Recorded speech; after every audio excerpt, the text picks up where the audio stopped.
எத்தனை நாய்க வந்தாக வந்தே போனாக, ஆனாலும் எனக்கு மட்டும் ஆச்சு விட்டு குத்திங்க. அடே என்ன மாதிரி பாட்டு இப்படி பண்றியாடா? ஏண்டா குட்டி போல்டா உடாத கொல்ச்சினாரா, அப்பதான் அவன் நம்ம ஏரியா விட்டு ஓடி போவான்ட்டா. யார் ஏரியால வந்து ஒண்ணுக்கு போற? அடாச்சா ஒரு ஒண்ணுக்கு உருப்படியா போக விடுறாங்களா? கத்தினேக்குறாங்களே. யோ இது எங்க ஏரியா, நாங்க மட்டும் தான் போவோம், நீ போ.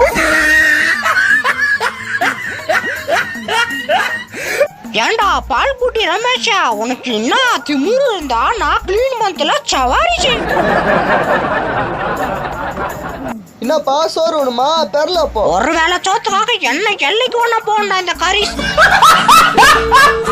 விடாதீங்க சார், அவனை அப்படியே குளிக்க வைங்க சார், அப்படியே கட்டி போட்டு குளிக்க வைங்க சார். இலை ஓனரா மரியாதையா போயிட்டேன், நானே கொலை வெறியில இருக்கேன், அப்படியே அவனை கொத்துக்கறி ஆக்கி தூண்டுருவோம் பாத்துக்கோ. யார் அது? ஓனரா நீயா வந்துக்குற? யோ ஓனரா, என்ன எப்ப நான் கூட்டு போடியா? இங்க சோறுன்னு சொல்லி பச்சை மிளகா